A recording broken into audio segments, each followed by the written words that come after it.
स्वामिनारायणः साक्षादक्षरपुरुषोत्तमः सर्वेभ्यः परमां शान्तिम् आनन्दं सुखमर्पयेत्।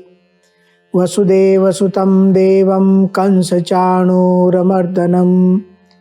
देवकी परमानन्दं कृष्णं वन्दे जगद्गुरुम्। ॐ अक्षरमहं पुरुषोत्तमदासोऽस्मि। ओम। हमारे वैदिक सनातन धर्मशास्त्र की एक विशेषता है कि जब भी हम इन शास्त्रों को पढ़ते हैं, जहां से भी पढ़ते हैं, किसी भी पन्ने को पढ़ते हैं, किसी भी वाक्य को पढ़ते हैं, हमें जीवन का अद्भुत उपदेश मिलता है। समझो आप रामायण पढ़ते हैं तो रामायण में किसी भी भाग को पढ़िए, किसी भी बाल कांड पढ़िए, अरण्य कांड पढ़िए, कहीं से भी इतिहास पढ़िए, भगवान श्री राम का चरित्र पढ़िए, कुछ न कुछ जानने मिलता है। जीवन की ऊर्ध्वगति कैसे हो इसका बोध मिलता है। आप महाभारत पढ़िए, आप उपनिषद पढ़िए, वेदों को पढ़िए, स्वामीनारायण भगवान के वचनामृत पढ़िए। यह हमारे वैदिक सनातन धर्म के शास्त्रों की विशेषता है। कहीं पर भी आप पढ़िए। ऐसे ही भगवत गीता, बहुत से लोगों को एक अनुभव हुआ है, जब भी जीवन में कोई प्रश्न आता है और हम श्रीमद् भगवत गीता को पढ़ते हैं, चाहे कोई भी अध्याय हो, कोई भी श्लोक हो, अवश्य हमें उन शब्दों में से, भगवान के उन वाक्यों में से समाधान मिलता है, शांति मिलती है, कुछ ज्ञान प्राप्त होता है। शास्त्रों के लिए हमारे यहाँ कहा गया, अनेक संशयोच्छेदी परोक्षार्थस्य दर्शकम सर्वस्य लोचनम शास्त्रम यस्य नास्ति अंत एव सः। हमारे जो शास्त्र हैं वह क्या कार्य करते हैं हमारे जीवन में? अनेक संशयोच्छेदी, बहुत से संशय हमारे मन में है।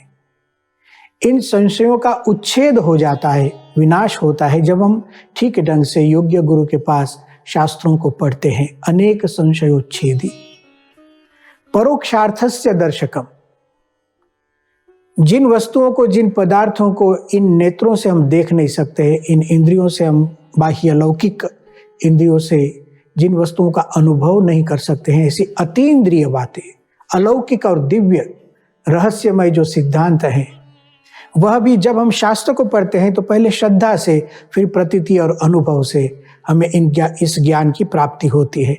परोक्षार्थस्य दर्शकम, जो वस्तु आज परोक्ष है, हमें दिखाई नहीं देता है, जैसे भगवान का सुख, दिव्य सुख, अलौकिक आनंद, आज उसका अनुभव नहीं है, लेकिन है वास्तविक। शास्त्रों को जैसे जैसे पढ़ेंगे, उसका मनन चिंतन करेंगे, उसमें जितनी श्रद्धा और विश्वास हमारा बढ़ेगा, तो परोक्ष जो आज नहीं दिखता है वह फिर अनुभव में आएगा।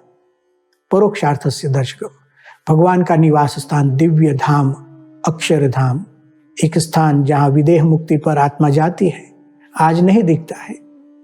लेकिन यदि हम विश्वास से ऐसे ग्रंथों को पढ़े, भगवत गीता जैसे ग्रंथों को, उसका भी अनुभव होगा।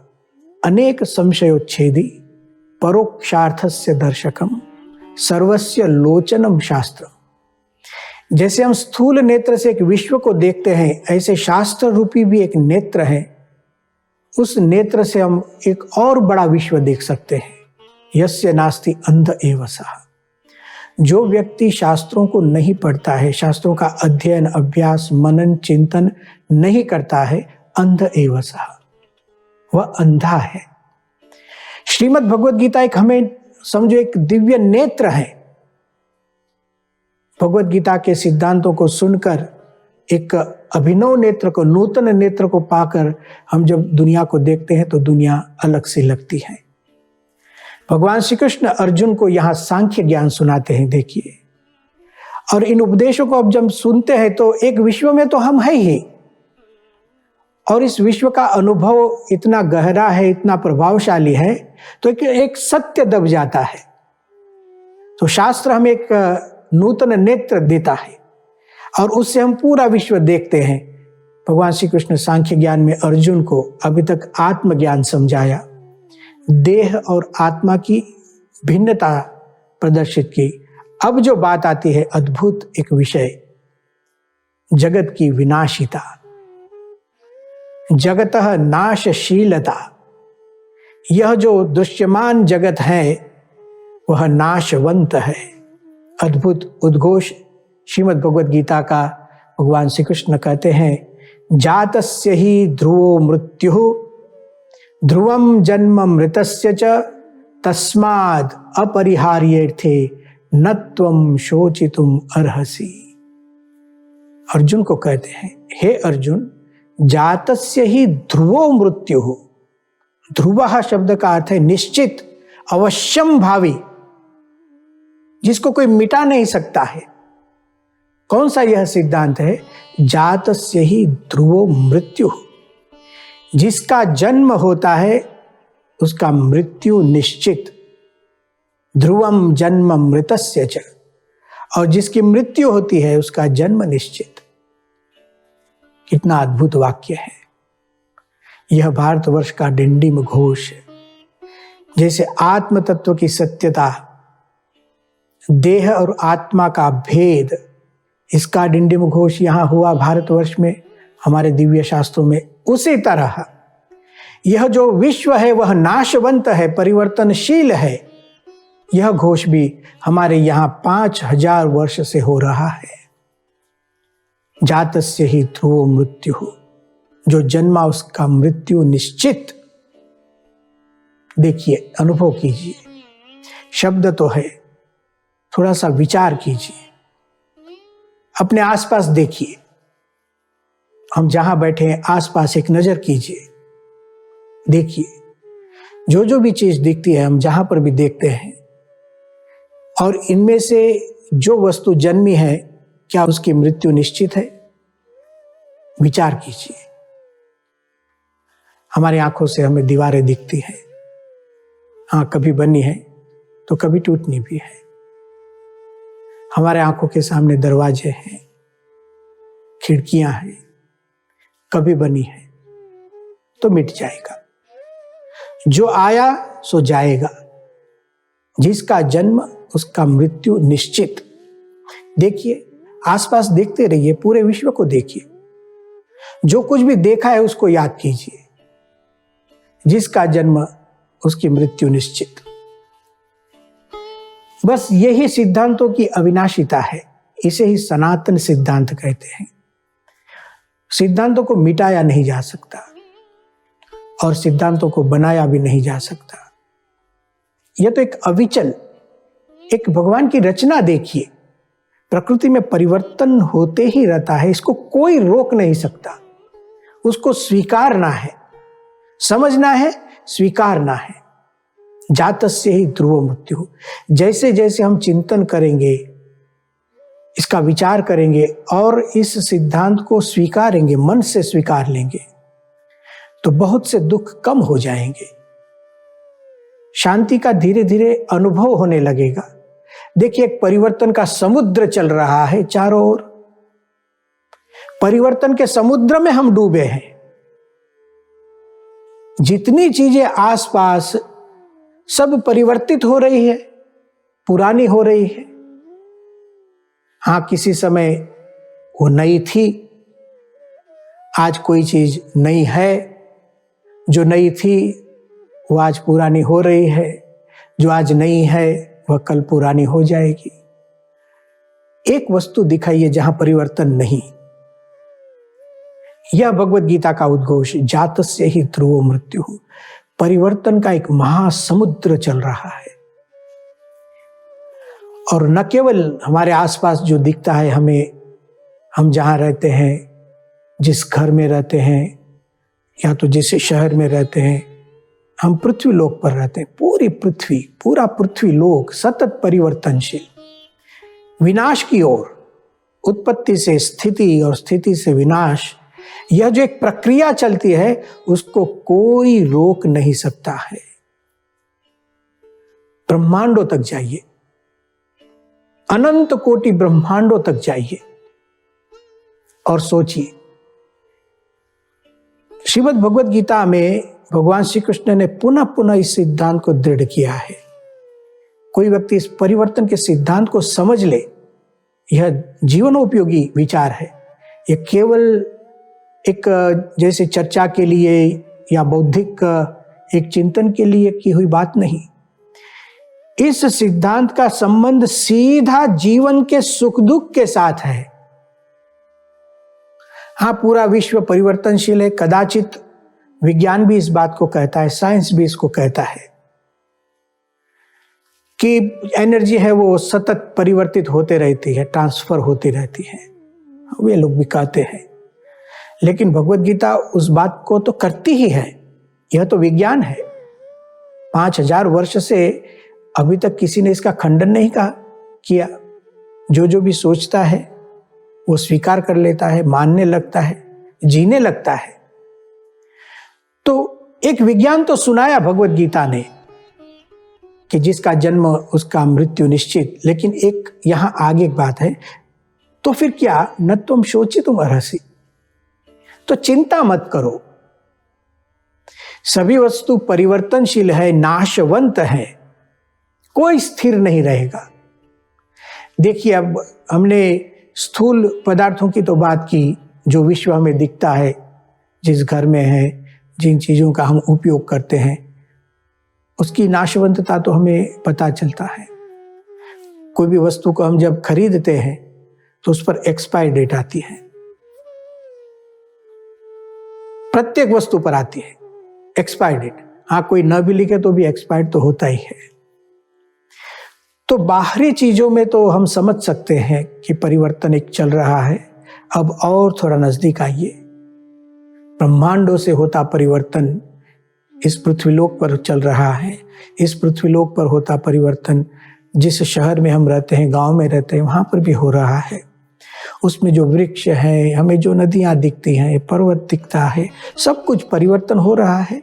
सूक्ष्मता से चल रहा है, हमें पता नहीं चलता, परिवर्तन हो रहा है। और नजदीक आइए, हमारे घर में चीजें हैं, उसमें परिवर्तन। और नजदीक आइए, यह जो हमारी देह है, हमारा शरीर है, वहां पर भी एक परिवर्तन का चक्र चलता है, सतत चलता है, जिसे कोई रोक नहीं सकता। कोई विज्ञान रोक नहीं सकता, कोई धनवान रोक नहीं सकता, कोई बुद्धिमान रोक नहीं सकता, कोई सत्ता कीर्तिमान व्यक्ति हो वह भी इसे रोक नहीं सकेगा। इसको स्वीकारना ही है। देह का परिवर्तन देखिए, बाल्यावस्था थी, अब कुछ लोग युवा हो गए, कुछ बूढ़े हो गए, कुछ लोग बहुत बूढ़े हो गए। अब रिवर्स प्रोसेस नहीं है इसमें। इसी जन्म में जो बूढ़े हो गए फिर से युवा नहीं होंगे, जो युवा है आज फिर से बालक नहीं होंगे। हाँ, जो बालक हैं उन्हें पता कदाचित नहीं होगा कि हम जा रहे हैं, अब ऊपर ऊपर चढ़ रहे हैं। तो कालो न याति वयमेव याताः। हम सतत परिवर्तनशील जगत में है, पूरा विश्व परिवर्तनशील, हमारी देह भी परिवर्तनशील। भगवत गीता ने इस सिद्धांत को कहा, इसको समझिए। तत्र का परिदेवना न त्वं शोचितुम् अर्हसि। अब सब कुछ परिवर्तनशील है, नाशवंत है, तो समझो कुछ टूट गया, कुछ फूट गया, कुछ चला गया, कोई मर गया।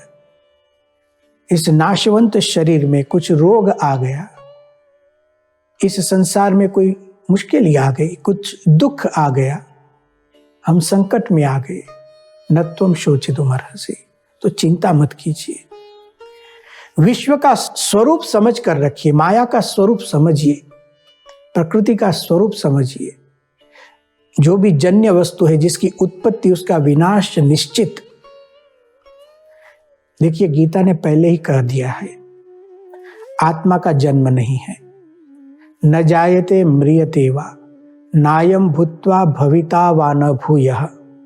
अजो नित्यः शाश्वतोयम पुराणो न हन्यते हन्यमाने शरीरे, स्पष्ट पहले कह दिया। आत्मा की नित्यता का उपदेश पहले दिया और फिर कहा जगत नाशवंत है। तो जो कुछ भी टूटता है फूटता है वह तो आत्मा नहीं है, चेतन वस्तु नहीं है, और जड़ को तो टूटना ही है, फूटना ही है, एक दिन चले ही जाना है, उसका विनाश होना ही है। हमारे ब्रह्मानंद स्वामी स्वामीनारायण भगवान के समय उनके ही दीक्षित एक संत थे, उन्होंने अद्भुत एक बात लिखी है। ज्यों जल माही लकीर परिसो टली के टली के टली के टली है, ज्यों मिसरी पयमाही परिसो भली के भली के भली के भली है, देवल शीश चढ़ाई धजासो हली के हली के हली के हली है, ब्रह्म मुनि त्यों देह की आयु चली के चली के चली के चली है। एक एक उदाहरण देखिए, जल में लकीर करते हैं, ज्यों जल माही लकीर परिसो टली के टली के टली के, उसको मिटना ही है। यदि कोई व्यक्ति अब उसकी चिंता करे, दुख करे, लकीर क्यों मिट गए, अरे जल में लकीर है, उसको तो मिटना ही है। स्वीकार करना सीखो। ब्रह्म मुनि कहते हैं ज्यों मिश्री पयमाही परिसो भली के भली के भली के भली। हम शक्कर डालते हैं, शर्करा दूध में, जैसे ही डालते पिघलना शुरू हो जाता है। भली के भली के भली के भली है, देवल शीश चढ़ाई धजा सो हली के। अब ऊपर धजा लगाई तो अब तो हवा आएगी ही, उसको हिलना ही है।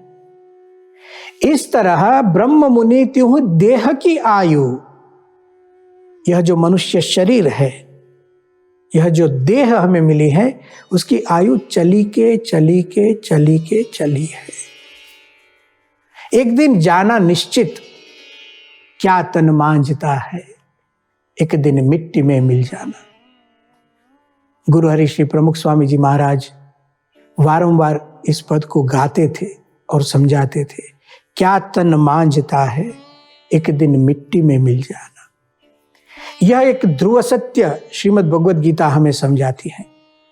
जातस्य ही ध्रुवो मृत्यु, जिसका जन्म उसकी मृत्यु निश्चित। आत्मा का जन्म नहीं, देह का जन्म है तो मृत्यु निश्चित है, वो तो चक्र चलते ही रहेगा। देखिए हमारे आसपास जितने हमारे संबंधी हैं, हमारे मित्र हैं, कोई मित्र कोई संबंधी हमारा 150-200 साल का है?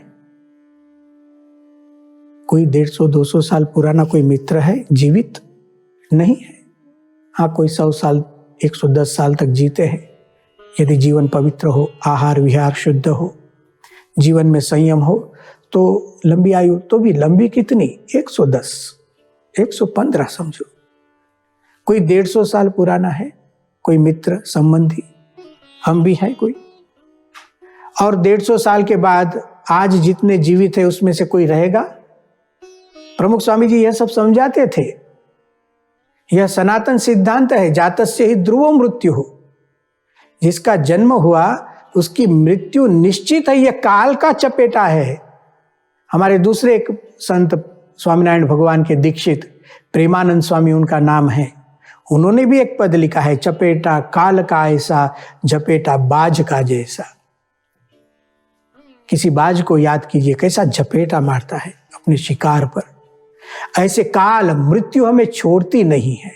चपेटा काल का ऐसा, झपेटा बाज का जैसा, कड़ा का गाज का जानो, सड़ा का बीजुरी मानो। जैसे घने बादल होते और कड़ाका होता है, बिजली होती है, ऐसे काल आता है। अचानक पकड़ी ले आई, मनोरथ रहे मन माही, नाहर जू पकड़ी ले बकरी, बिलाई मूसा ले पकड़ी।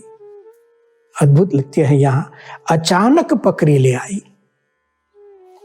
हाँ, मृत्यु निश्चित है, लेकिन कब मृत्यु होगी हमारी हमें पता नहीं, भगवान को पता है। मृत्यु निश्चित, लेकिन मृत्यु का ज्ञान हमें नहीं, और इसीलिए कहते हैं कि कभी भी मृत्यु हो सकती है। अचानक पकड़ी ले आई, मनोरथ रहे मनमाही। हम मन में मनोरथ करते हैं कि यह मुझे करना है, यह करना बाकी है, इतना धन प्राप्त करना है, इतना सुख प्राप्त करना है, यहाँ फिरने जाना है, बहुत मनोरथ, कीर्ति के लिए मनोरथ, महत्वाकांक्षाएं होती है। अच्छी बात है, यदि परोपकार के लिए हो, आत्मकल्याण के लिए हो तो ठीक है, लेकिन उसके साथ साथ एक वस्तु समझने जैसी है, अचानक पकड़ी ले आई मनोरथ रहे मनमाई। जब मृत्यु आएगी तो हमें पूछेगी नहीं कि आपके कितने मनोरथ बाकी है। आज देखिए हजारों लोग मरते हैं, मनोरथ के साथ चले जाते हैं, मनोरथ अपूर्ण रह जाते हैं, और मृत्यु हो जाती है। नाहर जो पकड़ी ले बकरी, जैसे सिंह बकरी को पकड़ लेता है, जैसे बिलाई मूसा ले पकड़ी, जैसे बिल्ली चूहे को पकड़ती है, ऐसे मृत्यु हमें पकड़ लेती है।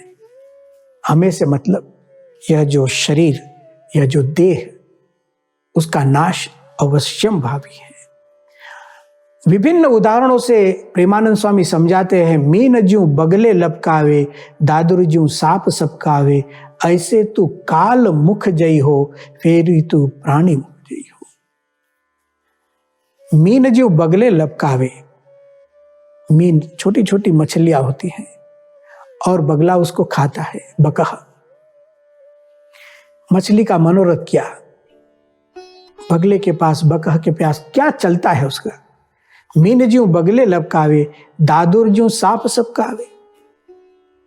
सांप दादुर को पकड़ता है, क्या कर सकते, कोई शक्ति काम में नहीं आती है।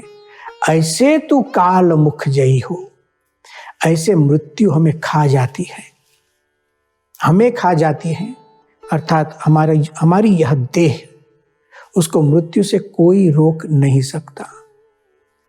इसका मतलब यह नहीं है कि देह का ध्यान नहीं रखना चाहिए। अवश्य हमें देह का ध्यान रखना चाहिए, देह को निरोगी रखना चाहिए, स्वस्थ रखना चाहिए। इस देह से हम अच्छे कार्य कर सकें, ऐसे देह को संभालना चाहिए। कदाचित कुछ रोग हो तो उसकी दवाइयां करनी चाहिए, डॉक्टर के पास जाना चाहिए, सब कुछ करना चाहिए, लेकिन एक ज्ञान के साथ, एक दिन मिट्टी में मिल जाना। हम अजर अमर इस देह को नहीं रख सकेंगे, आत्मा अजर अमर है, देह को तो छोड़ना ही है। इस एक ज्ञान के साथ यदि हम देह का ध्यान रखेंगे तो कोई चिंता नहीं होगी। और शांति कब रहेगी, कोई नुकसान हो जाएगा, देह में कोई दुख आएगा तो उसमें यह सब ज्ञान हमें काम में आएगा, उपयोग में आएगा। इसलिए भगवत गीता यहाँ कहती है, जातस्य ही ध्रुवो मृत्युर ध्रुवम जन्म मृतस्य च, तस्माद् अपरिहार्ये थे। अपरिहार्य ऐसा शब्द प्रयोग किया। अपरिहार्य का मतलब है इसको स्वीकारना ही है, इसमें कोई परिवर्तन, इस सिद्धांत में कोई परिवर्तन नहीं होगा। और इसको कोई स्वीकार लेता है ना, तुम शोची तुम हर्षि, तो वहां शोक नहीं। अर्जुन तुम शोक मत करो, तुम समझो जिसका जन्म उसकी मृत्यु निश्चित, आप समझ लीजिए। ऐसी अद्भुत बातें भगवान श्री कृष्ण सांख्य में सुनाते हैं। तो जगत की नाशशीलता की बात हम सुन रहे हैं, और कुछ भगवान श्री कृष्ण ने कहा वह अगले व्याख्यान में सुनेंगे। ओम शांति ही शांति ही शांति ही।